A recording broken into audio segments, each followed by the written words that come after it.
In the beginning, there were the black-winged beast and the white-winged beast, two warring creatures whose battles raged for 1,000 days and nights, plunging the world into endless chaos. But one day, a divine being in the form of a goddess appeared, and with her power, she unified the two great beasts and established the Logos kingdom. From then on, the goddess ruled the people, and the beasts by her side helped the kingdom prosper. These two beasts, now in human form, became the first nobles, known as the Guardians of Logos, Santella of the White Wings and Ruav of the Black Wings. The kingdom was protected by these two families, who possessed magic inherited from their ancestors. The other nobles, under the leadership of these two families, were divided into two factions, white and black. But among the guardians of sacred Logos, one was born whose power was both a blessing and a curse, and the people called him the Demon Duke. Suddenly, a passing carriage came to an abrupt halt as a golden-haired lady blocked their path, pleading with the coachman to stop. The coachman was furious, as the girl had thrown herself in front of the oncoming carriage, clearly mad. She begged the Duke to hear her out. The boy inside the carriage only glanced at her, and the man accompanying him noted that it seemed someone else had gone to great lengths to see his lordship, wondering what he would do. The Duke explained that he had been silent for a while, so he thought it best to see her and get it over with. Thus, the man named Kyle Ruav, the current Duke of the Ruav family and leader of the Black faction, after looking at the girl from the carriage window, ordered the carriage to stop. With an indifferent gaze, she blushed, smiled, and kept saying how happy she was that they finally met. Afterward, she began to say that her soul had been restless for a long time, and she desired nothing else from him. Kyle was surprised. Was this all the lady wanted to tell him? The girl kept saying it was love and couldn't be anything else. She frankly confessed her love to him, a feeling she couldn't put into words. But he replied that he would ignore it and advised her to buy a bottle of purification potion. But the lady was serious and declared that if the Duke didn't accept her feelings, she would kill herself, warning him that she wasn't joking and ordering him to come to the Temple of Urn at night and swear eternal love. The girl took out a small dagger and held it to her chest, shouting that if the Duke didn't show up, then her body would be found in the temple the next morning. Kyle, unfazed, said he understood how deep the lady's feelings were, that she was blackmailing the one she loved. Afterward, the carriage drove away, leaving the lady standing in the middle of the road. She watched them go, while the man asked the Duke if he was all right, to which the Duke replied that this wasn't the first time for Kyle. Kyle immediately began to recall his childhood, countless strangers' hands surrounding him, making him cry. They all confessed their love to him, begging him to look at them, and this continued constantly. The boy grew up, but nothing changed. When he finally grew up, he began to take it in stride. He didn't care, because then there were added insults, people calling him a seductive evil spirit. All who succumbed to the power of the demon were no different. But he was glad that it was all over now. The Duke was tired of everything, dreaming of at least some new affairs. Sitting in his office, the Duke realized he was terribly bored. Everything around him was like a copybook. He decided to ask his subordinate, Gerard, if there was any interesting news. Gerard said that rumors about Viscount Dillon had recently begun to circulate. The Duke immediately perked up, asking if it was true that he was trying to get his hands on young ladies from noble families again. Gerard confirmed his master's guess, adding that Dillon even tried to defile a lady of the White faction, so he was expelled from the capital. Kyle remembered this incident, because at the time, they claimed it was his fault. Gerard sighed, saying that now it seemed there was no place where they dared not gossip about his lordship, but he thought it was quite possible in some alley in Karavac. At this time, a blonde girl named Reena visited her friend Sid, whom she called Sister. As Sid was arranging the hay, the girl cheerfully greeted her. Sid smiled at her, asking her to guess what she had brought, hiding her hands behind her back. Not wanting to keep her waiting, she pulled out a bright red ripe apple. She explained that the nobleman from the capital had spent a lot of money at the market, so the uncle at the fruit stand was in a good mood and gave Reena the rest of the apples, then added that thanks to her friend, she had sold all her herbs. Sid beamed and declared that she wished every day was like today, for which she was even willing to listen to young Mrs. Elliott's scolding all day long. Sid looked at her strangely, then patted her head, thanking her, and saying that thanks to Reena, she could taste an apple today. After taking a bite of the fruit, she suddenly asked why the nobleman from the capital would suddenly come to such a backwater place to spend money. Sid wondered. It was said the man wanted a break from the rigid city life. After that, Reena was suddenly called away. Iona cursed under her breath while searching for Reena. Iona immediately looked around, afraid she would be punished. So, Reena hurriedly said goodbye to her friend Sid, promising to visit again later. Approaching the manor owner's office, Reena wondered what could have happened that the master would call for her at such a late hour. She hurried inside, asking if someone had called for her. The entire Padilla family was gathered, and they immediately noticed her. Even the young miss was present, which confused Reena even more, unsure why she had been summoned. The mistress looked at her seriously, reminding Reena that she was already 18 years old. Reena immediately expressed that she would never forget the kindness they had shown her over the years. Then, the woman asked if she had heard the nobleman had arrived in their province. She added that Reena would soon need to approach him. The mistress explained that he was soon to be married, and his bride would be Reena. Hearing this, the girl's eyes widened in shock, unable to comprehend anything. Miss Padilla immediately asked if this wasn't too much for a simple housekeeper. Reena started trembling, not understanding what they were talking about, what all this meant. She stammered, trying to explain that she was just a servant and shouldn't marry such a nobleman. The young miss laughed, noting that Reena knew her place, then told her not to worry, as they were prepared to accept her as a member of the family and that she should consider it a great honor. Baron Padilla suddenly became nervous because, according to him, Viscount Dillon wanted to marry his daughter, and what if they were suddenly found out? The mistress explained that it wasn't entirely a lie, but he was still worried, insisting he wasn't sure Reena was his daughter. The mistress slammed her hand on the chair, saying no one would believe that,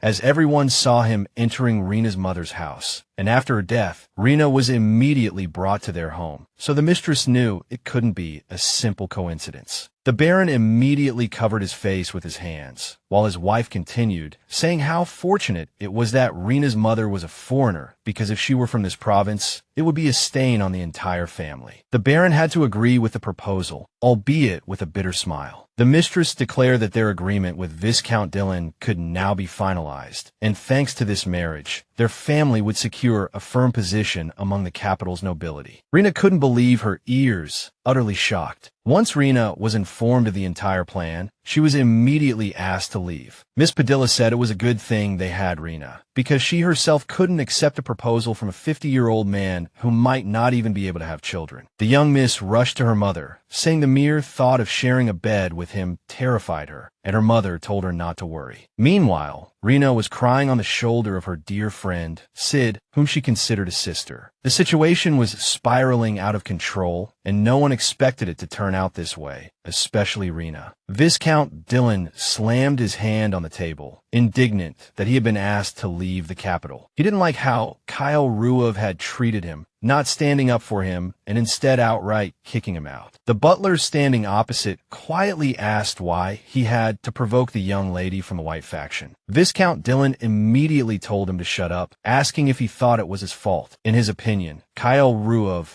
that manipulative bastard, dared to humiliate him like that. The boy's arrogance knew no bounds. He then added that he would wait for another opportunity. But because of this, Dillon needed to stay in the village for a while, which meant meeting girls there would be much more difficult. He asked whose lands these were. The butler explained that they belonged to Baron Padilla, who had a young daughter. The Viscount immediately perked up. Kyle was discussing the arrival of Dillon, the one who caused this commotion, ashamed that the Black faction had such a person among them. Ruev was talking with Count Gerard Luntel, a nobleman of the Black faction. Kyle asked if there was any news from Rohara. The Count replied that there wasn't. Then Kyle asked if they had only met Marquis Rua Oralagnac for the first time at the reception, so it might be too early to hear from him. Gerard, not hearing a response, panicked and immediately started asking if the Duke wanted to unleash that demonic power. Kyle silently looked away, then smiled and said he only wanted to release a little bit. He then started sorting through documents, humming softly. Meanwhile, his colleague, Count Gerard, continued to question him, saying it wasn't a power he could control, but a curse that even the Duke himself wanted to get rid of, so Gerard didn't understand why he intended to use it. Ruev looked at him suddenly and asked if the Count also thought he was a shaman. Gerard looked at Ruev, bewildered, and immediately asked if that was what he meant. Ruev chuckled in response, saying that because of the curse, he was forced to live in fear, so he believed that in times of absolute necessity, he could certainly utilize it. But noticing Gerard's horrified expression, he asked if the man was afraid that the Duke would tempt him as well. The young man also put away the documents and opened the lock on the desk. Kyle told the Count not to worry, adding that he himself didn't want to see his friend exhausted, and that everything would be fine until the Duke removed the Carlia. Lowering his head, Ruev smiled and asked his friend if he remembered the New Year's banquet when the Duke himself was about 10 years old. That day, Kyle used the power of the curse for the first time. A man bowed before the little boy, and the young Duke asked if he really needed to go there alone, as he was afraid the same thing would happen again. The man replied that the Duke would soon join him, but for now, the knights would protect him. The man draped a cloak retrieved from the temple over the child, after which the child was sent to the banquet hall. The child himself thought that all the dignitaries and nobles who came to the celebration should be gathered there, the pillars of Logos aristocracy. Kyle understood that these were loyal knights protecting Her Majesty, and they would not easily succumb to his curse. So, the boy put his hood on and went inside. When I went in, I carefully took off my hood and prayed in my heart that nothing would happen. But contrary to his wishes, strange sounds immediately rang out around him. They were all talking about who the boy was. People slowly surrounded Ruev. He looked around in horror, completely at a loss for what to do. The atmosphere frightened him. When he noticed the unfamiliar touches nearby and heard voices talking about the Duke's beauty, he couldn't understand why this was happening, since these people were clearly reserved and decent. Why were they all acting like this? When everyone started asking to hug him, begging for a touch, Kyle trembled with fear and tears welled up in his eyes. The boy was terrified. He kept telling the people around him not to come any closer, but they pressed in closer and closer. Just then, a familiar voice called out to the boy from the crowd, and by then, someone had grabbed his face. But his father quickly came to his son's side and rescued him from the terrifying situation. Damien Ruev, worried about his child, came to him and comforted him, saying that everything was all right now. He praised Kyle for doing a good job and said he could relax now. After saying these words, the father placed an amulet around his son's neck. Immediately afterward, the surrounding people came to their senses, not understanding why they had acted that way and what had just happened. The boy smiled, already beginning to thank his father for his help. But then, the people around him started shouting that he was a demon. Hearing this, Kyle turned around in shock, while they kept saying that the little Duke was definitely an evil spirit bewitching the nobles. People thought the child was a terrifying creature. Everyone pointed at him, yelling that the queen should punish this demon for daring to desecrate the place where Her Majesty resided. Kyle froze, his face expressionless, as if the true nature of the people around him had been clearly revealed to him. His father put his hand on his shoulder and called out to his son. Looking at the surrounding crowd, Damien suggested that the boy go home. After that, all the nobles were ashamed of having succumbed to the demonic power, so they submitted a petition demanding that the child be brought to justice. The queen ordered Kyle to wear the Carlia, a sacred object that could suppress his demonic nature. Because of all this, the Ruev family's reputation plummeted. As time went on, the demonic power became even stronger,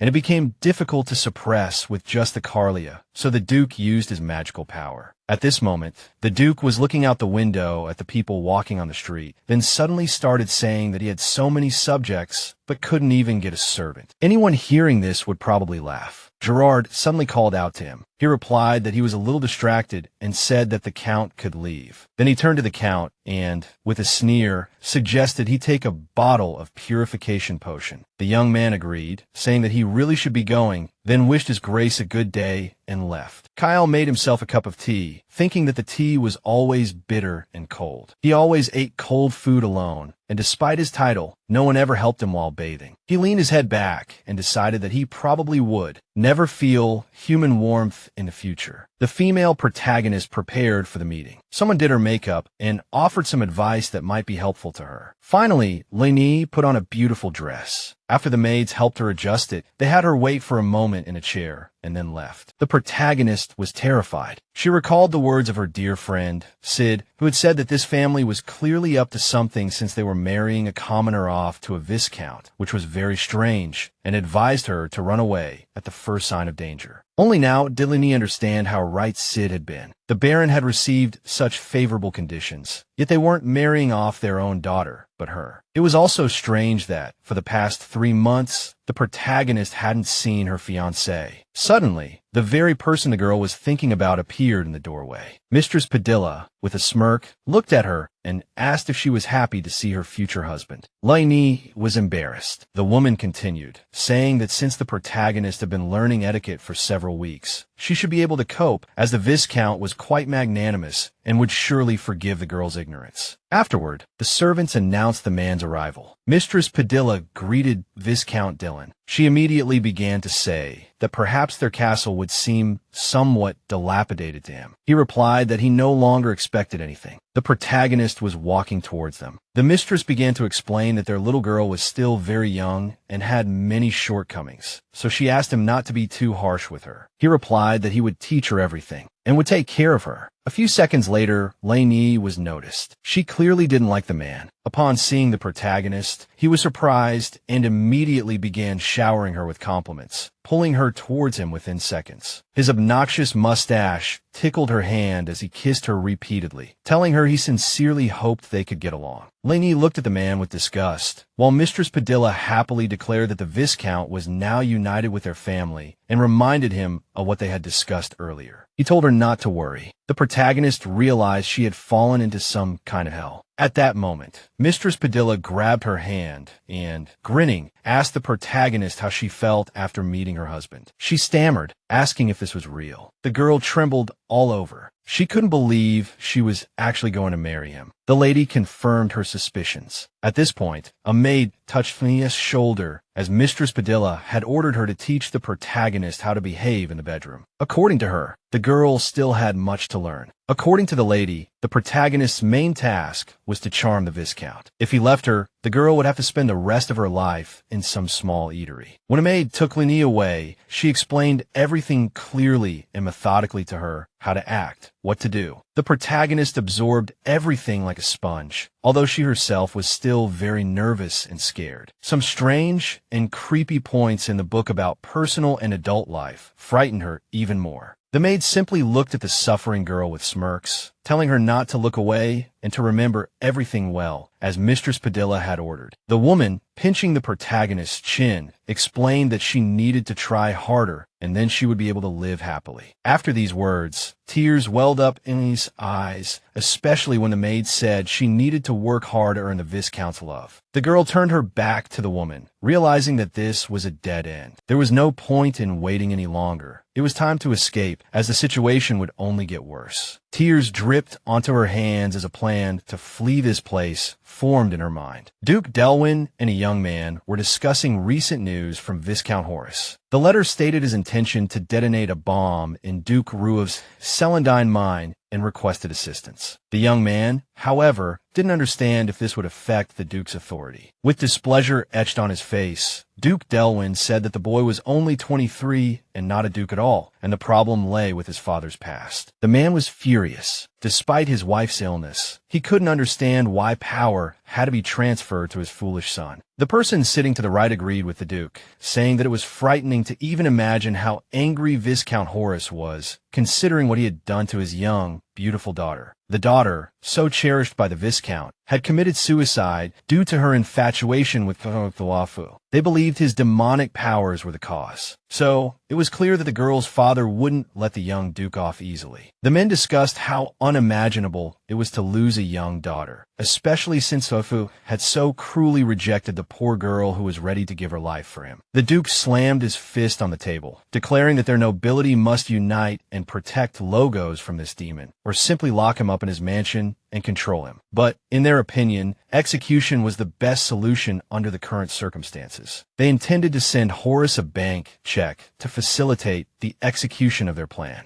Duke Delwyn chuckled, thinking about making Duke Ruav pay for exiling him to the village. All these words were later conveyed to Kaihel himself, who simply grinned at this, replying that Delwyn and Baroness Fidelia were too impatient. Gerard explained that there was some small fry involved, but Viscount Horace played a significant role among the White faction. The Duke, Kaihel, was quite surprised to hear this name. The Count added that he believed it all stemmed from what happened between Ruav and his daughter. The Duke, Kaihel, asked which daughter he was talking about, as he genuinely didn't remember her. It was the girl who once threatened to commit suicide, after which Gerard reminded him how she threw herself onto the carriage wheels, and had the Duke visit the temple afterward, which is when he finally remembered. The Count explained that she was later found dead in the temple, and Viscount Horace was apparently completely obsessed with the idea of revenge against Kael. And then he also added that the bombs planted in the mines had been safely defused, but another problem had arisen. The man, Kael, immediately asked Gerard what he was talking about. He explained that explosives had also been planted in two of his, Kael's, carriages. Kael explained that he didn't want a delay, so he asked the Count to prepare everything to arrest them. Horace and Delwyn would be brought to trial immediately. Afterward, Kael looked at his friend, Gerard, and asked if he could entrust this matter to him. He, Gerard, smiled and said that his lordship, Kael, could fully trust him. He was ready to carry out any of Duke Ruev's orders, so he intended to get to work right away. One day, the protagonist, Renee, sat in a modest room, pensively looking out the window, thinking about what would happen next. She remembered the Duke, thinking that several days had passed since Viscount Dillon had come to see her, and the wedding preparations were going quite smoothly, but Mistress Padilla found it all extremely amusing, constantly teasing the poor girl, and the maids joined in the fun. Renee began to consider escaping from Caravac, but Mrs. Marvin wouldn't leave her alone for a minute. So now, the protagonist, Renee, sat on the bed, hand on her forehead, wondering what to do, because now even soldiers were watching her. Was she really destined to marry that old man, Viscount Dillon, and spend the rest of her life with him? But unexpectedly, shouts from the street interrupted her thoughts. Renee immediately looked out the window, not understanding what was happening, because it was too noisy outside. There were many soldiers, and they ordered the others to search everything inside, talking about not missing anyone. But only then did Renee realize that she couldn't hear the soldiers who were guarding near her room, which meant that she now had a chance to get out, to finally escape from here, far, and for a long time. Therefore, the protagonist, Renee, immediately rushed to the door, frantically grabbing the handle. When the door opened, she saw that there was no one outside. She looked around fearfully to make sure she could really leave. The girl, Renee, realized that something was clearly happening downstairs. But then, a group of knights appeared from around the corner, along with a maid. Renee thought that they weren't coming for her and wanted to leave already because she needed to seize this opportunity. But at that moment, the maid screamed, pointing at the girl, Renee, and saying that she was Miss Elliot Fidelia. The knights immediately pointed their spears at her and then grabbed her. The protagonist, Renee, immediately started saying that she was just an ordinary maid. She didn't understand when she suddenly became Mistress Elliot, or for what reason she was suddenly being taken away and arrested. But no one answered her questions. The girl, Renee, was silently led away by the hand. So the protagonist, Renee, appeared, saying that she didn't know anything. Renee, with panic in her eyes, turned around, trying to understand something, but she was only told that she would know everything soon, after which she was taken to an unknown place. After a while, she was already lying on the floor of the dungeon. She was immediately ordered to sit quietly, but not listening to the knights. The girl, Renee, immediately burst into tears, begging them to wait. Renee grabbed the bars of the cell, begging to be let out, saying that she really wasn't any kind of Mississippi. But then someone grabbed her hand and told her to shut up. It was the mistress of the house, Baroness Fidelia. She looked at the protagonist, Renee, and sternly ordered the girl, Renee, to sit quietly. She, Renee, was very surprised because the mistress, Baroness Fidelia, was in the same cell with them. The woman, Baroness Fidelia, explained to the girl, Renee, that from that moment on, she, Renee, was Elliot Fidelia. Of course, she didn't have time to explain, so she told Renee to act recklessly, because even though everything happened so suddenly, the woman, Baroness Fidelia, was sure they would be released soon. She, Baroness Fidelia, poked the protagonist, Renee, in the chest with her finger, explaining to her that if she, Renee, said too much, then not only would she be in danger, but her friend Sid's family would be in danger as well. The girl, Renee, started to argue, but the mistress, Baroness Fidelia, just told her to do as she was told. Then a man's voice was heard slowly approaching the cell, saying that their family was too noisy. They immediately looked towards the voice in fear.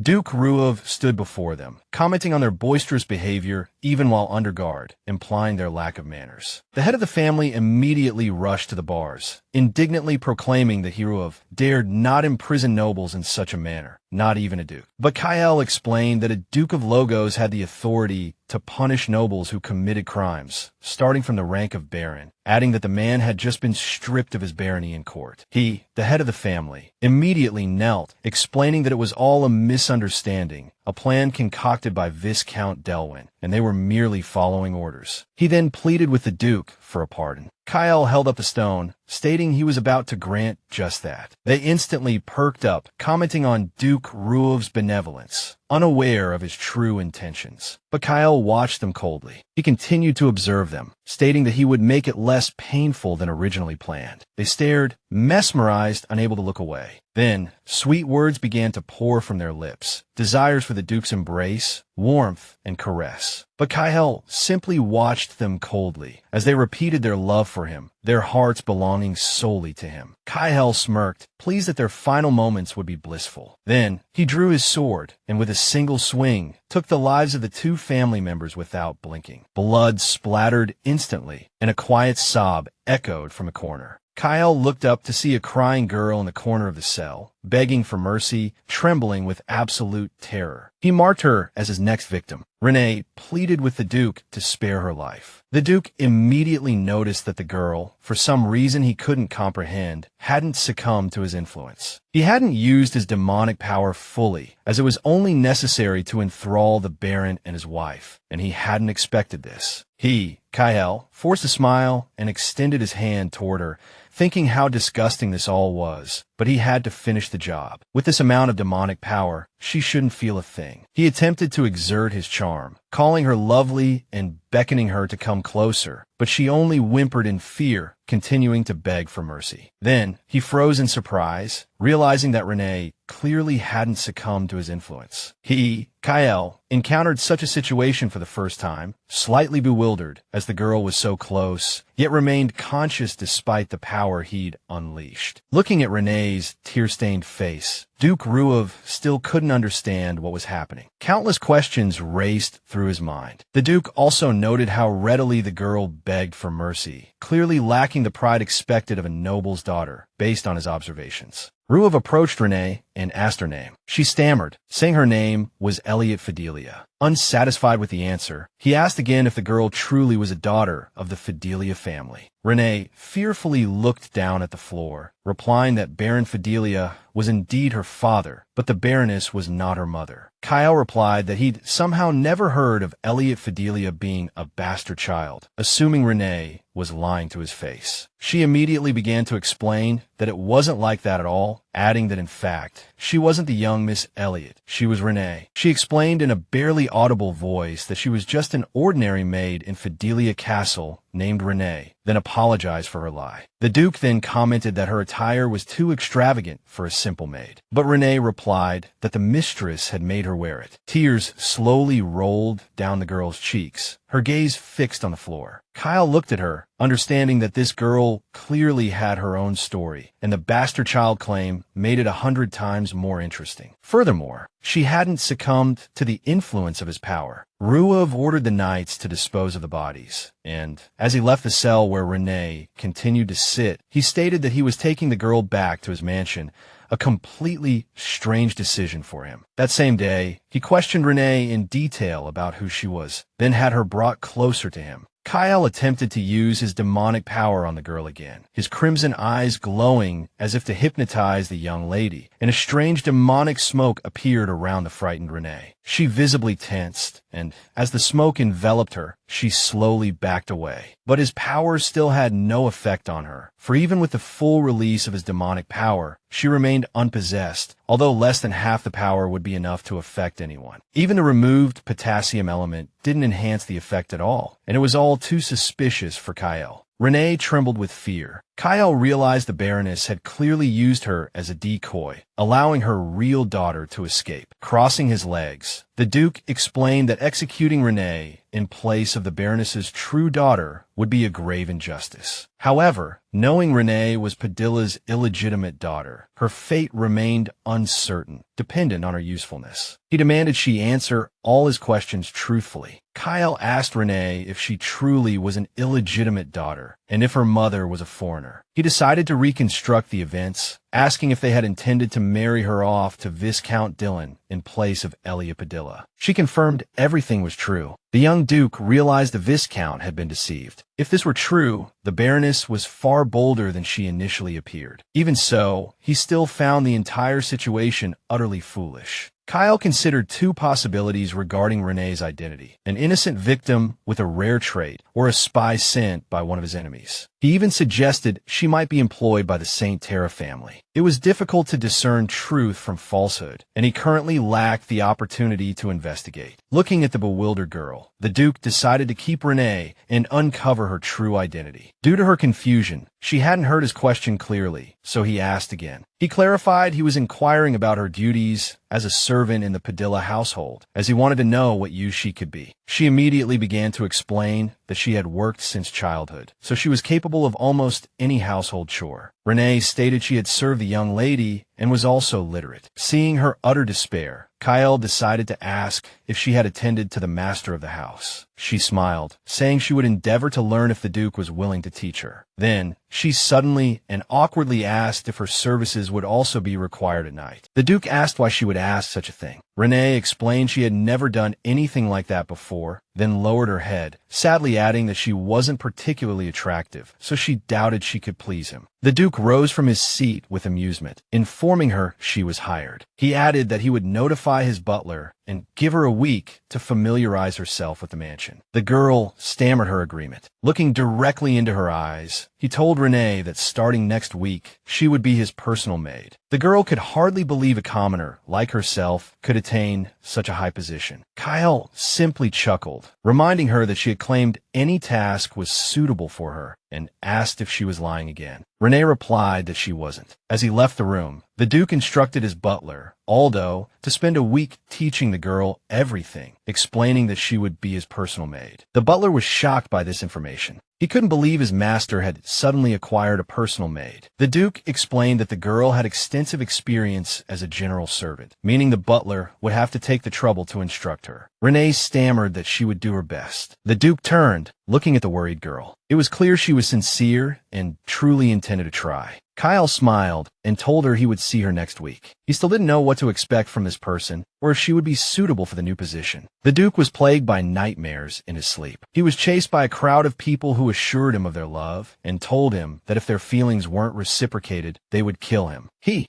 turned to the frenzied crowd, unable to comprehend if people had truly become like this solely because of him, and if he truly had to die for everything to settle down. But suddenly, a bright beam of light appeared in the dimness, capturing the young Duke's attention. He didn't understand where the light came from, but began to stare at it, mesmerized, and then ran straight towards its source. Just a few seconds later, he woke up, realizing it was the same dream again. He turned and saw the source of the dream. In his dream, the curtains were suddenly pulled open, and the one who did it was his new maid, Renee. She looked at him questioningly, then wished him good morning. Later, while serving tea, the butler informed the Duke that Viscount Dylan had committed suicide in prison. The man had reportedly hanged himself in his cell. The butler added that this meant the verdict and reparations of the ongoing trial might differ. But Kyle explained that his goal wasn't money, and regardless, Dylan was still a member of the Black faction. So, he wanted to know about the next heir. As the butler was about to leave, the Duke took a sip of his tea and suddenly brought up the girl who had visited him in the morning. He expressed surprise, as no one had entered his room in a long time. The butler immediately apologized, asking if she had caused any inconvenience. Kyle replied that, quite the contrary, the memory of how he'd drawn his sword and startled Renee sprang to mind. He kept this to himself, however, and asked Aldo what the maid's schedule was for the day. Aldo, taking another sip of tea, replied that she was in training. The young Duke then instructed him to keep an eye on Renee and not to tell her about his curse just yet. Aldo looked at Kyle in surprise, asking if he was truly determined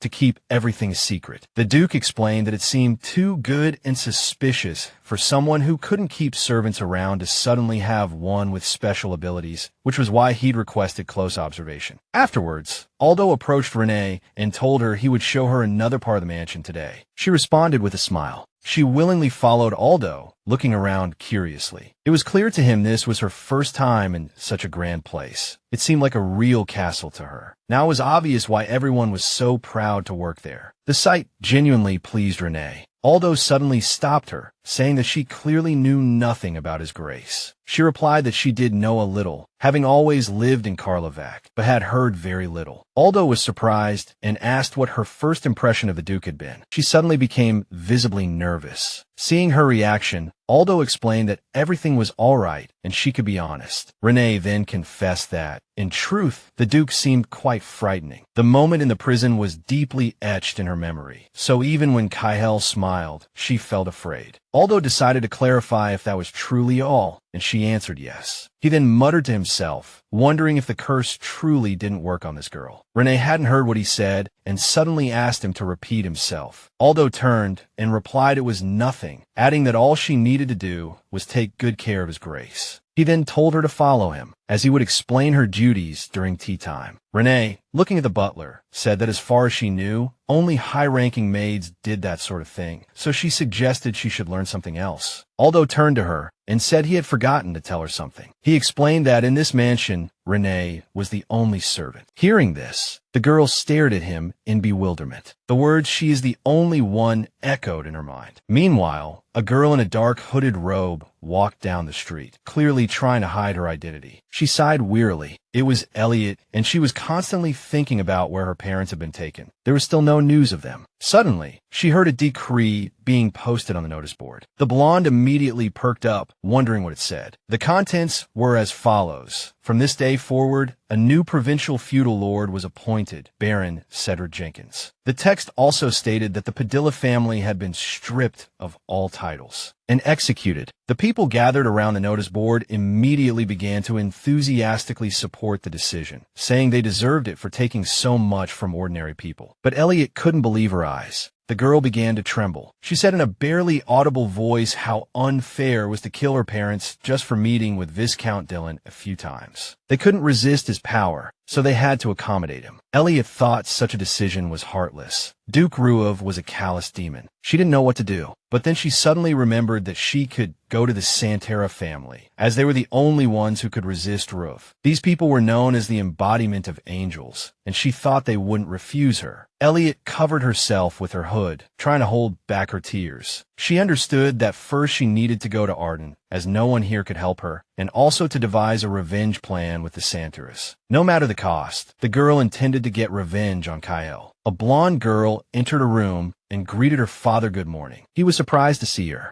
The blonde girl, Lydiel Santara, smiled brightly at him and asked if he had slept well. The man, in turn, didn't answer his daughter's question, but instead asked her the same and told her to sit down quickly. She exclaimed that it was the first time she had seen this kind of tea. As they discussed the tea, the door to the room slowly opened, followed by the voice of another man, who began to indignantly ask his father why he had woken his son so early, having just returned home. Lydiel immediately interjected, angered by her brother's behavior, and demanded he be at least a little polite, but he continued to complain about how much he wanted to sleep. A fellow named Ryan Santara yawned sleepily, remarking that it was a miracle he was up before lunch. The eldest son of the family, Ryan collapsed wearily onto the sofa. His sister was annoyed again, believing none of this mattered. As a member of the Santara family, she felt her brother should conduct himself properly. He immediately retorted that he understood all of that. Then he abruptly began talking about how their Lydiel was losing her beauty day by day. Their father and Lydiel stared at him in surprise, while the fellow continued, saying that after his sister was nominated as a candidate,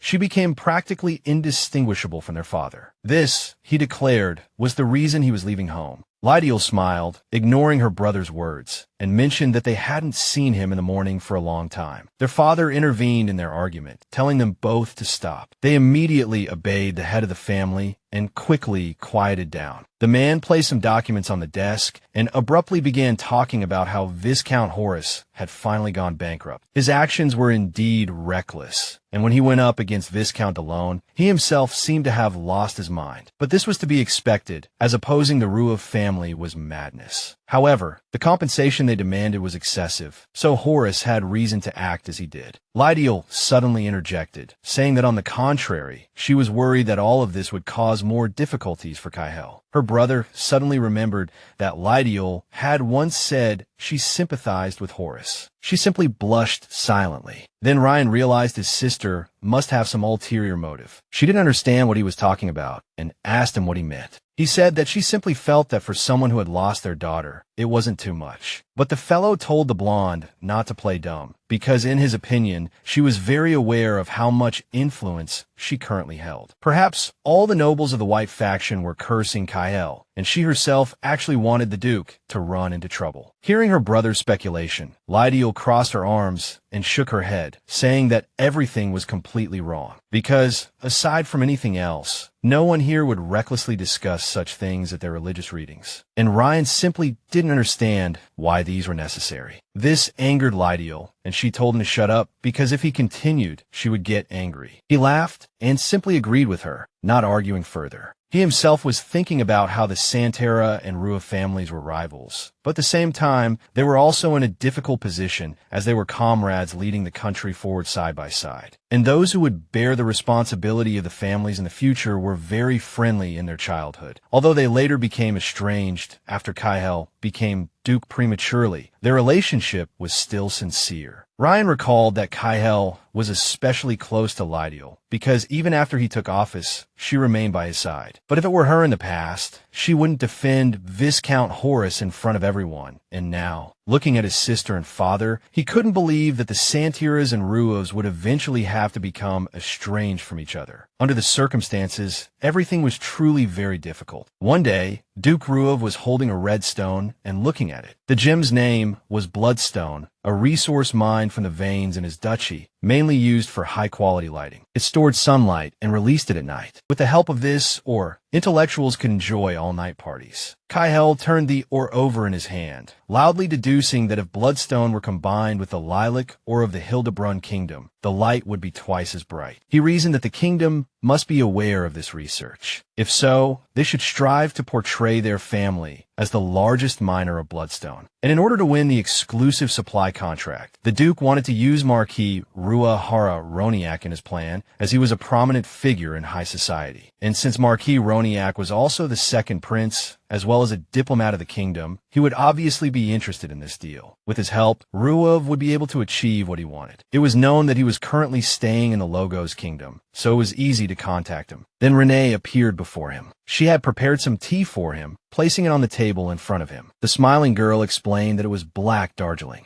He was surprised by this, as he was still not used to having someone serve him tea now. After thanking her softly, the man began to taste it. After taking a sip, Kyle suddenly froze, asking aloud, had tea always tasted like this? He looked at the cup, realizing that due to the magic, he had forgotten the taste of tea brewed by others. He couldn't believe it could be so delightful. The Duke immediately smiled, thinking that the girl's sincerity could be clearly felt in just a cup of tea. He felt as if he had regained a small part of what had been taken away by the curse. Renee looked at him with worry in her eyes. Kyle realized that although fear was still visible in her gaze, she was clearly holding up well. Taking another sip, Kyle continued to ponder. He still couldn't rule out the possibility that Renee was a spy, but he hoped that wasn't the case. The girl was terrified because the Duke had mentioned the taste. She didn't understand what he meant by asking if the taste was always like this, assuming he meant the tea was bad, and immediately began to think about what she had done wrong. Renee was terrified of making mistakes. The girl stood trembling like a startled rabbit, and Kyle saw it all clearly. Renee could only manage a short sentence, saying she would try harder next time, to which Kyle replied that he would be waiting. As she carried the tea tray toward the Duke, Renee thought about how she had been working for him for quite some time now. Serving the Ruovs was certainly more pleasant for her than serving the Fidelia family, as everyone here was kind. But the girl was naturally surprised when she was told that she was the only close personal servant. That day, Renee asked the butler if Kyle was the second most important person in the country after the queen, since his servants clearly had to be of noble birth. The butler explained that this was usually the case, but currently his lordship didn't want anyone hovering around him. Renee was worried about this because she was just an ordinary maid and a commoner at that. If she made a mistake, who knew what they would do to her? But the butler reassured her that she could rest easy, as the Duke wouldn't kill servants who failed to fulfill their duties. Despite the butler's attempts to calm her, the image of Kaihel killing his master and mistress in prison still lingered in her mind. It was difficult to forget something like that. Then she pushed it from her mind. Renee tried to convince herself that everything would be all right, that she would succeed. While preparing lunch for the Duke, Renee explained that she would help him prepare. She carefully washed his hands, even asking if she was causing him any inconvenience. He immediately replied that she wasn't. Then, looking at his hands, he noticed how well Renee was performing her duties and told her so. She was surprised, looking at Kaihel with wide eyes, and replied, "Thank you." She wondered why he would suddenly praise her. The girl hadn't expected the Duke to say such a thing at all. Afterwards, Renee began to explain the dishes she had prepared for his lunch. She made a few mistakes, but quickly corrected them, though in the end she still forgot a lot.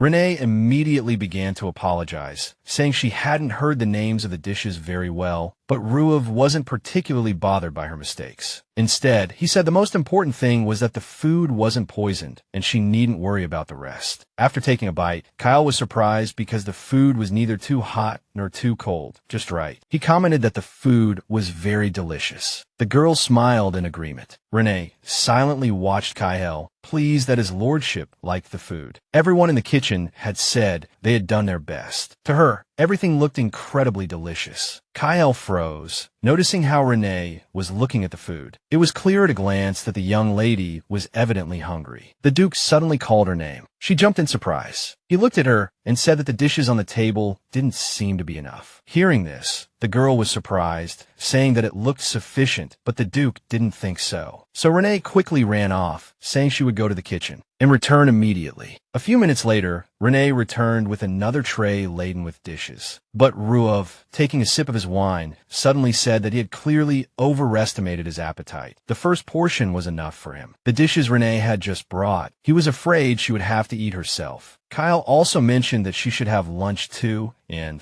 that he didn't like to waste food, so he told her to eat it. As a result, Renee sat at the table with the Duke, feeling somewhat awkward as it was the first time. She was dining with such an important person, so she couldn't understand whether this was a new form of bullying, where she would be hit for every breach of table etiquette, or a kind of torture that would lead to indigestion. Fortunately, she had learned table manners. After taking a bite of the meat, Renee knew she couldn't stay here too long, so she needed to finish eating quickly. Finally tasting the food, Renee was pleasantly surprised to discover that it was incredibly delicious. The meat practically melted in her mouth. The Duke watched her with interest and suddenly asked if she liked the food. With a bright smile, she replied that it was the first time she'd tasted meat like this, and it was absolutely delicious. After trying the soup, she immediately began praising it, genuinely delighted by the flavor of the local cuisine. Watching her, Kyle also slowly began to eat, closing his eyes. He agreed with Renee, saying the food was indeed very good. He suddenly recalled an interesting fact. The shellfish in the soup were brought from the Ivana province. Kyle knew this, and added that the province was famous for its seafood. Renee continued to happily eat her portion, savoring each bite without rushing, while Kaihel watched her with interest. Afterward, Ruav wiped his mouth with a napkin and mentioned that an important guest would be arriving that week, so he asked her to prepare everything properly. She immediately replied that she would take care of everything. Back in her room that evening, Renee collapsed tiredly into a chair, sighing heavily. She then began to reflect on the surprisingly pleasant dinner with the Duke, but couldn't understand why he had suddenly wanted to dine together. She chuckled softly, thinking that perhaps Kyle didn't like eating alone, and immediately pictured the man sitting sadly at the dining table by himself. But now she understood. He wasn't like other nobles.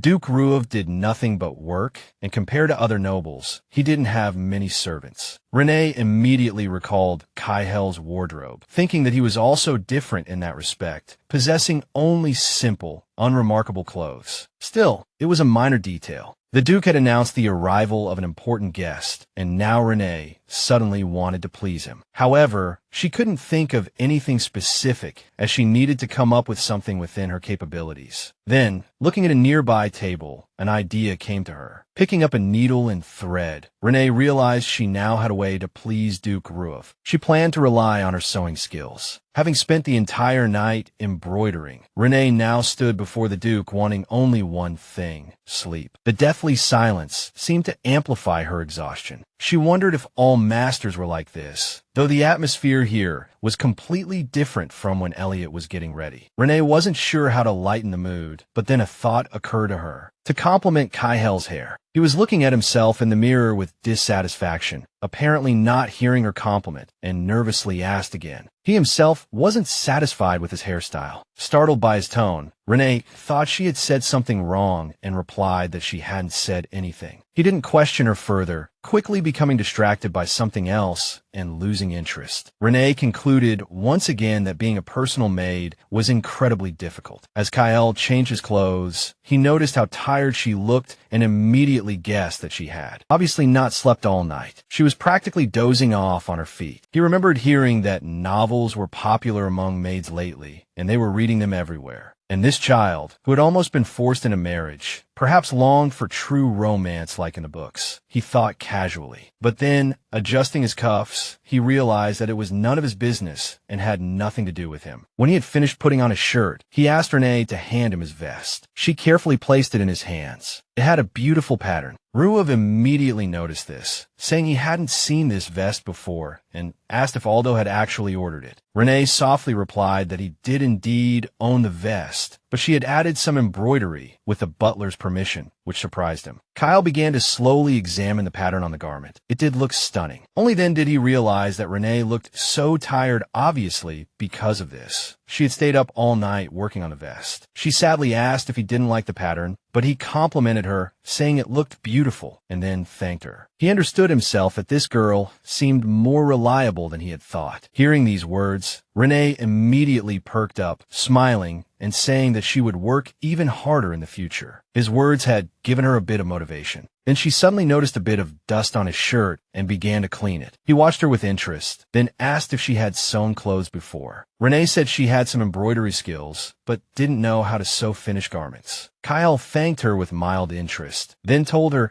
she could go rest since she was tired. She thanked him, leaving him standing by the mirror. She said she would leave if he permitted. He simply watched her go in silence, filled with someone's sincerity and ordinary kindness, without any malice. Kyle understood that he had waited too long for a life like this, and now it had finally arrived. The man adjusted his coat, muttering to himself that he no longer feared daily life and truly enjoyed it now. Meanwhile, in the garden, a blonde woman having breakfast handed a letter to a servant, asking her to reply that she would attend the tea party she'd been invited to. Afterward, another servant informed her a guest had arrived. Lytle sipped her tea and inquired who had come. The maid explained that the guest called herself Elliot Fedria and claimed to have also suffered misfortune in the matter concerning Viscount Horace. The girl immediately understood who it was, the daughter of those foolish swindlers, well, Viscount Horace. But she couldn't understand why everyone else was so stupid, and people kept saying that everyone from the Fedria family was dead. The maid asked her mistress for instructions. Lytle smiled and asked that the girl be brought in, but quietly, without anyone noticing. With those words, the servant went to fetch the guest. She stammered a greeting to her hostess. Lytle urged her to come closer and raise her head. She obeyed, quickly removing her hood to reveal her face. Seeing the beauty of a lady she was visiting, Elliot realized the rumors were true. She was indeed the embodiment of an angel. Smiling, she apologized for making her wait and then asked what Miss Fedria wanted. Without a word, Elliot fell to her knees before the young lady, tearfully pleading with her, saying that her family had been innocently murdered by Duke Ruof. To this, she merely gasped in mock surprise. Looking at the girl kneeling before her, Lytle asked if she understood correctly that Baron Fedria was her father. She confirmed this, stating that she was his only daughter. But Lytle didn't understand, as they all claimed his daughter was dead. The girl began to explain, saying that a maid had died in her place that day, and though she was her father's illegitimate daughter, she had lived the life of a commoner. Elliot pretended not to know how she got there. At this, the girl covered her mouth with her hand, fighting back tears. Lytle asked if the person Ruof killed was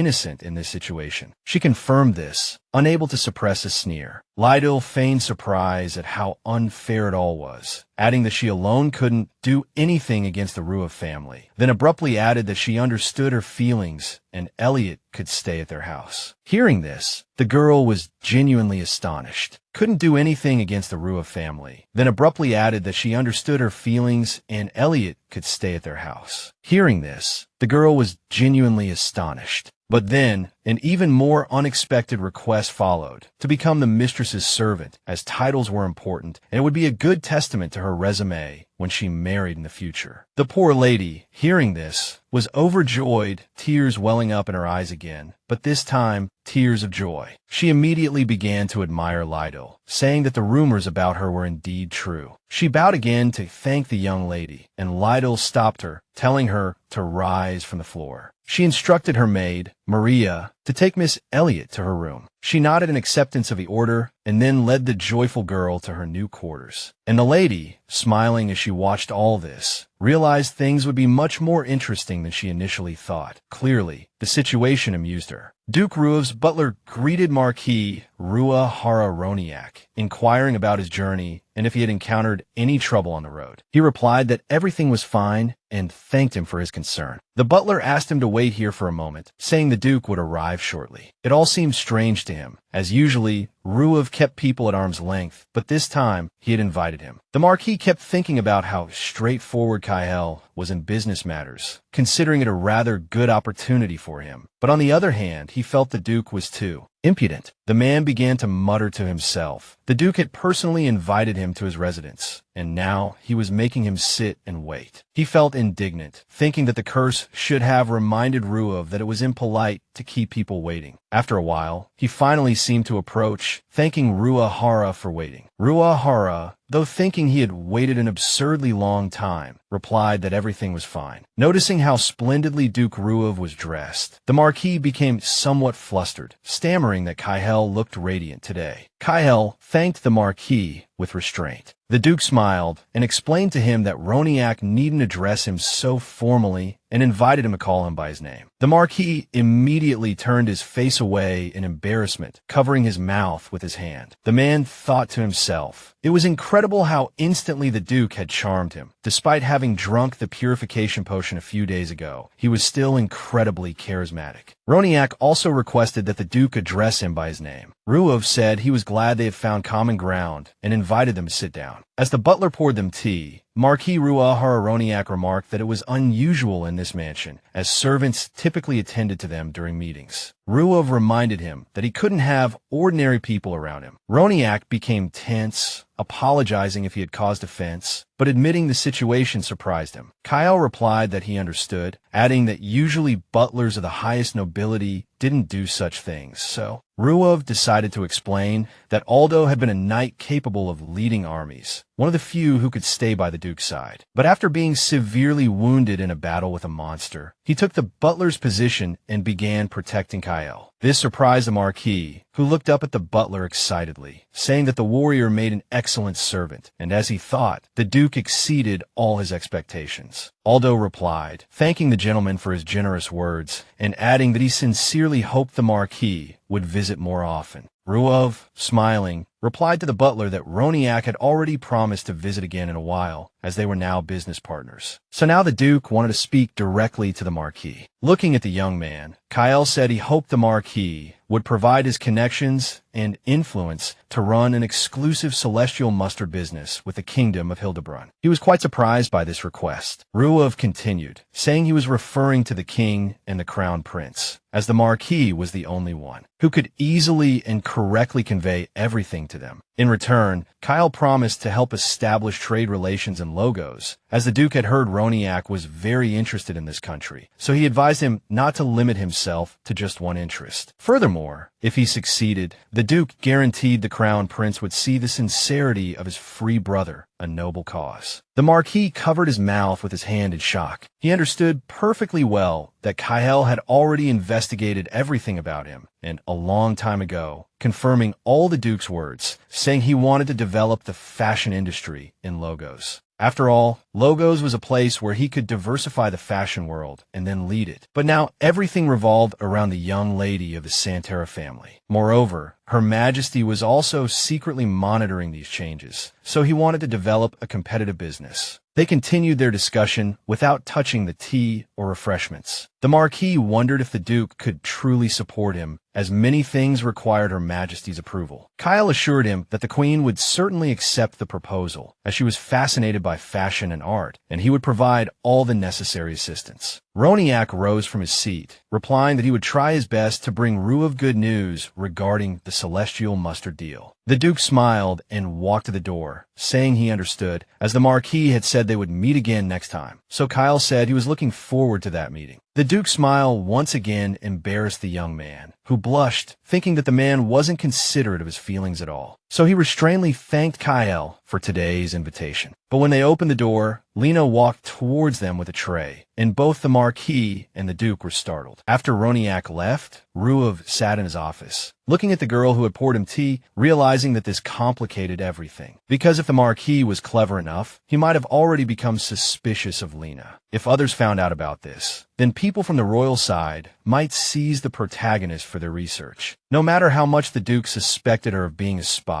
with her help, he was finally able to feel real life. That's why the situation stressed him out, as Kyle couldn't allow the protagonist to be taken away just like that. Now the man didn't know what to do, but Lena suddenly called out to him, asking if something was wrong with the Duke. He looked up at her in shock, gazing into her violet eyes. Concern shone in those eyes. He smiled at her, replying that he was fine, but he thought how strange it all was, because now, gazing into those eyes, Kyle suddenly felt a deep peace in his soul. Without thinking too much, the man told the girl that he would soon need to update his wardrobe, adding that he thought he could rely on Lena in this matter. The girl became visibly nervous at this. He noticed this, reminding her that up until today, the protagonist had done a good job with this task. He didn't understand why she was worried now. Lena replied that, in her opinion, the vest was too simple for the Duke. Then he understood she was upset because of his simple attire. Ruav said that in a while, he intended to invite a tailor to the castle, which meant the protagonist would need to be measured. Lena brightened, saying that she would do it and would try her best. She was clearly pleased that the Duke had entrusted her with such a task. Seeing such a bright smile on the girl's face, Ruav was stunned with surprise. Looking at her, he saw a sincere smile, devoid of greed, lust, and especially pity. Finally, there was someone who could bring joy to the Duke with just a smile. He extended his hand towards Lena, slowly speaking to her, wanting to do something, but she suddenly exclaimed, remembering that she had forgotten to clear the table. He came back to his senses, slowly withdrawing his hand, softly saying he trusted her. Logos was a country where power had been inherited by women since ancient times. In the ruling dynasty, there would always be a daughter who would become the heir, inheriting the royal authority after conquering 2 duchies and becoming the next ruler. Aldo explained to Lena that the current queen, Fabiana Adenia, and her husband, Grand Duke Valerian Rapilio, had not yet had a daughter. The banquet celebrating the Grand Duke's birthday was always much simpler than the princess's naming day celebration, but due to the lack of an heir, this event would be quite grand. Ruav looked at Lena, asking if she had learned how to take measurements after all those lessons, while he himself fastened his cufflinks. She replied with a slightly worried yes, but then decided to confirm with him if he truly didn't mind her taking his measurements, as she believed maids weren't allowed to do such things. He continued to look at her, replying that he indeed disliked certain people touching him. With Lena's arrival, Aldo could at least get some rest. She simply gave an affirmative response. Smiling, Lena told Ruav, holding a measuring tape, that she would begin taking his measurements now, saying that she needed to measure his chest first. She asked him to spread his arms to the sides for a moment, warning him beforehand that he must tell her immediately if he felt uncomfortable. The moment Lena touched him, filthy images of those who begged for his attention and tried to touch him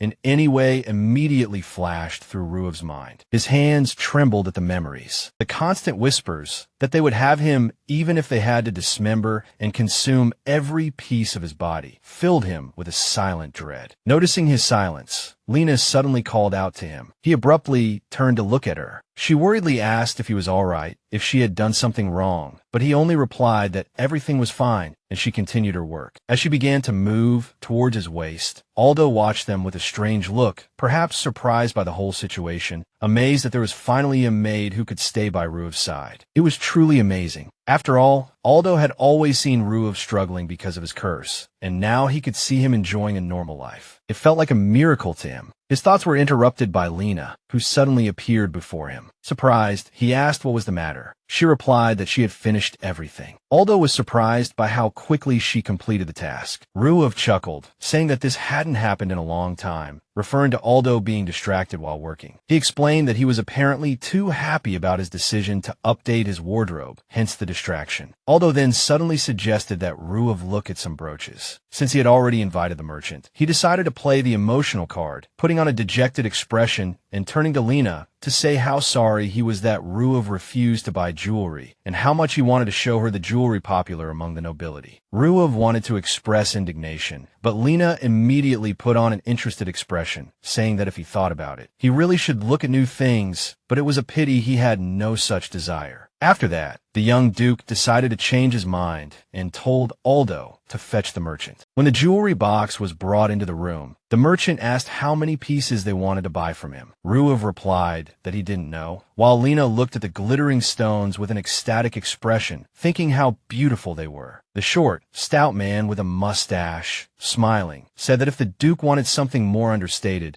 then jewelry made of morion and topaz would be suitable, but he also decided to recommend others. Noticing Elaina looking at the goods with interest, Ruev approached her and asked which one she thought was better. The girl immediately noticed the red brooch, feeling that this ornament would perfectly match the color of the duke's eyes. Elaina immediately imagined him in a magnificent suit with this brooch pinned to his jacket. She decided to say directly that this ruby brooch would be the best choice. The merchant praised her choice. Ruev suggested looking at something else, and Elaina advised the duke to buy a jet buckle. He agreed, but also suggested they look at other things. The merchant and Aldo the butler waited patiently until they had chosen what they needed. At the end of their shopping, there were many boxes of various sizes containing all sorts of jewelry laid out before them. The merchant thanked the duke for his patronage. Ruev suddenly turned to another display case, noticing something there. He took a small piece of jewelry and abruptly walked over to Elaina, offering it to her with a smile and asking her to accept it as a gift. He added that the girl had worked hard today. She stared at the duke in shock, unable to believe he would give her a gift, something so precious to her. The duke explained that if she took such diligent care of her master, such a gift was not unusual. Elaina thanked the duke, and he smiled warmly at her. Elaina recalled the days when she had cared for her previous mistress. One day, while adjusting her mistress's skirt, she turned around to find the mistress angrily asking what she was holding. Elaina, confused, replied that it was nothing, as she was only fixing the skirt. Elliot immediately became rude, calling her a fool and accusing her of pretending to adjust the skirt while actually trying to tear a gem from it. The mistress ordered another maid to undress Elaina, saying she might be hiding something underneath her clothes. As the maid pushed her to the ground and began to undress her, Elaina pleaded with her to stop. At that moment, Elaina woke up. All these memories haunted her even in her sleep. The girl tried to catch her breath, understanding that it was all just a dream. Looking at the jewelry the duke had given her on a nightstand, Elaina sighed heavily, realizing that even here, she still dreamt of those terrible things. She knew that the feeling of being hated by her master was comparable to death. The girl picked up the jewelry with trembling hands, thinking that Duke Ruev was clearly different from all the other nobles, as he was willing to give such an expensive thing even to a maid. At least he wasn't the kind of person who would kill her immediately. Elaina hoped so. Clutching the gift in her fist, she held it to her chest, closed her eyes, and began to pray, hoping that her guess was correct, that he would be the person she truly imagined him to be, and that what happened in her previous household wouldn't happen again. A gold-plated carriage was moving forward, carrying the Duke and the Marquis. The latter thanked the former for putting in so much effort. Ruev explained that he did all this because the young man had helped him. He added that this was the ideal place for a private meeting with Her Majesty, as the banquet celebrating the Grand Duke's birthday would be his perfect opportunity. The Duke asked if this was Marquis Ruahara's first meeting with the Queen. He replied with a smile that it wasn't, explaining that they had met before at a diplomatic meeting. The man added that he had attended as the second prince and had always stayed in the background, so he believed the Queen wouldn't remember him at all. Ruav smiled back and reminded him that he and Her Majesty would now be strategic partners. He promised to handle the matter and added that at today's reception, Ruahara could introduce the Duke as a close friend. He coughed awkwardly, surprised that Ruahara would grant him such a favor and allow him to call him a close friend. Ruahara replied that this gesture demonstrated his trust in him. Ruav, with a focused expression and a hint of implication, began to say that Marquis Ruahara wasn't the type to spread rumors about a close friend's private life, and brought up the matter of their encounter with Elaina. The Duke rose from his seat, walked over to the prince, and looked at him with a terrifying gaze, adding that there was no need to continue this conversation,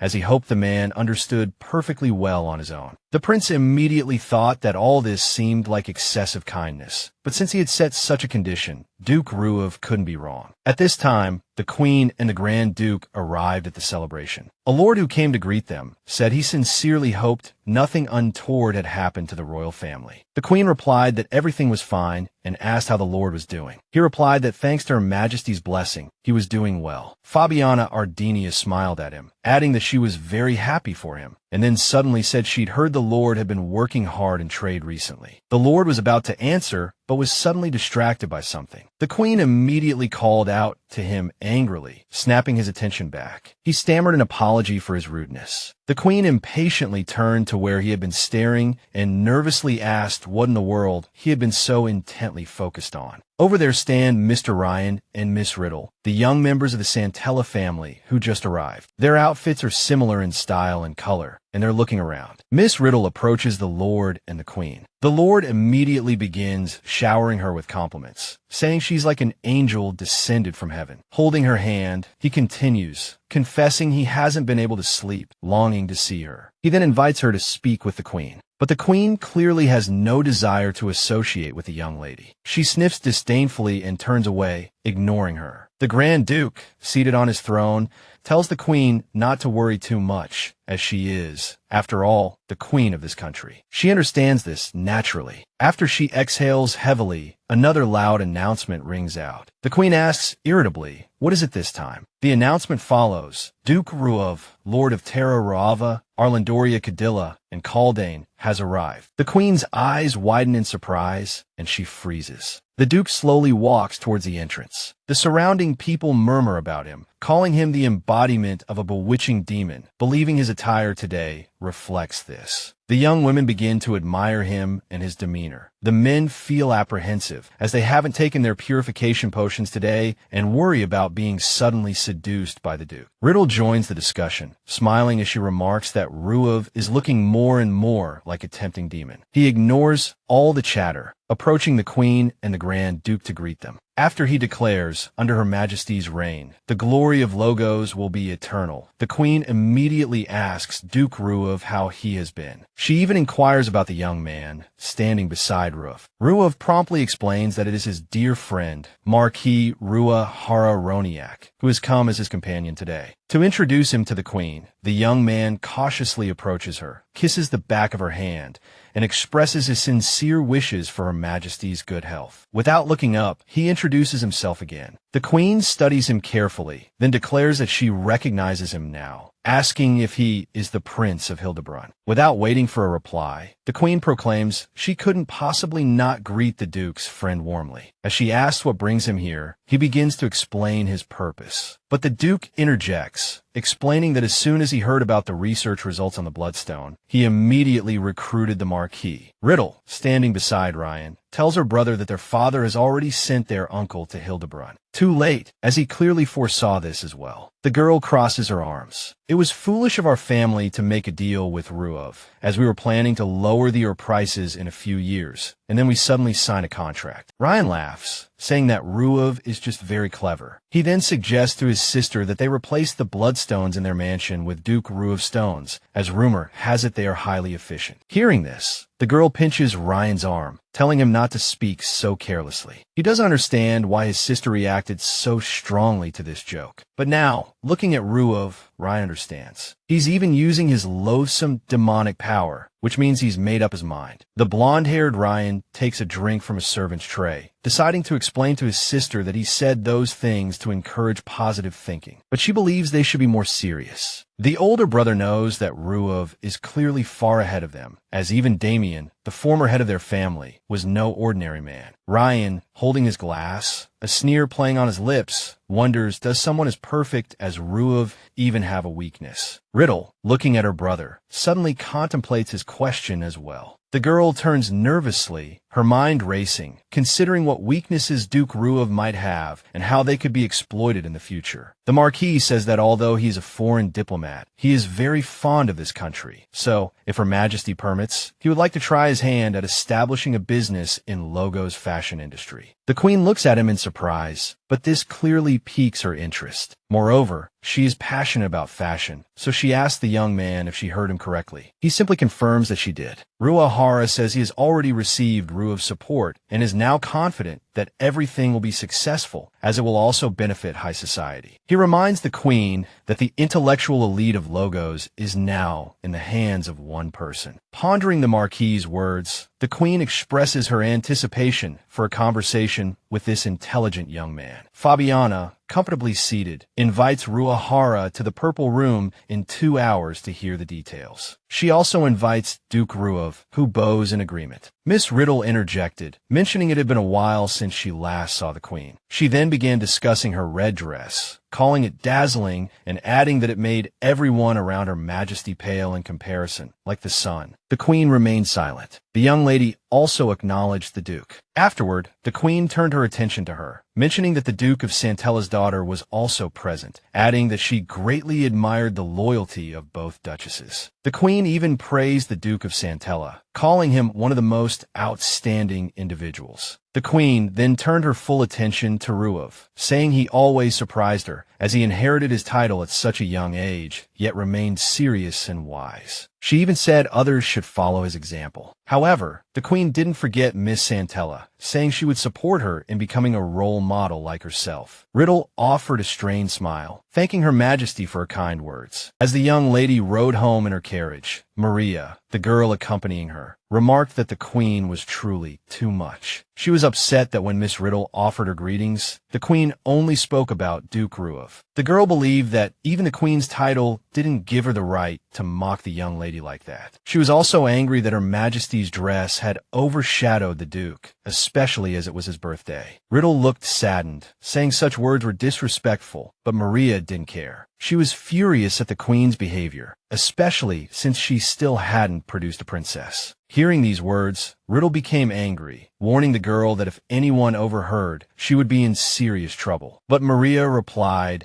that everyone in the kingdom already knew, and she was only speaking out of concern. People were saying Her Majesty should adopt the young lady soon and pass the throne to her. Maria herself thought it would be wonderful if Riddle replaced the Queen. Riddle put a finger to her lips, replying that she understood Maria's feelings, but she should always be careful with her words. To this, the girl said her mistress's only flaw was being too kind. Riddle simply remained silent in response. The young lady herself thought that she didn't possess the power passed down through generations of queens. Without it, even as ruler, she couldn't conquer the Ruov family, who would hinder the Santella family's rise to power. Moreover, Ruov himself might become the next monarch. In the evening, the Duke returned home, greeted by his butler and Lena. Lena calmly greeted her master, but he immediately noticed her, then called her name. Ruov explained that thanks to her help, his past efforts had been successful, so he decided to ask if she had any wishes. Hearing this, she looked at her master in shock. The girl became nervous, saying the Duke was too kind to her, as in her opinion, she hadn't done anything special. But Ruov disagreed, as it was thanks to her preparations that he was able to meet with Her Majesty. So he asked Lena to tell him directly what she wanted. He guessed she might need jewelry, and immediately said he would call for a merchant tomorrow to bring the latest fashions in jewelry. His words left the girl utterly astonished, and the men smiled, watching her amusing reaction. Lena insisted that she didn't need jewelry, and didn't want to receive anything. So the Duke asked her what she truly desired. After a moment of thought, the girl replied that she actually wanted to know how the people she used to live with at Fedria Castle were doing. This surprised Ruov, and he decided to confirm if these were indeed the people she had lived with before. She answered yes, because to her they were family. Ruov remarked that if they were like family to her, then Lena must miss them dearly. This made him ponder for a moment. He asked Lena to tell him more about them. She turned thoughtfully, saying that when she was 10, she was alone, and her uncle Theo found her a job as a maid at Fedria Castle. He himself had a lot of work in the stables, but he took care of Lena like his own daughter. Uncle Theo often asked young Lena if she was having a hard time, always let her rest,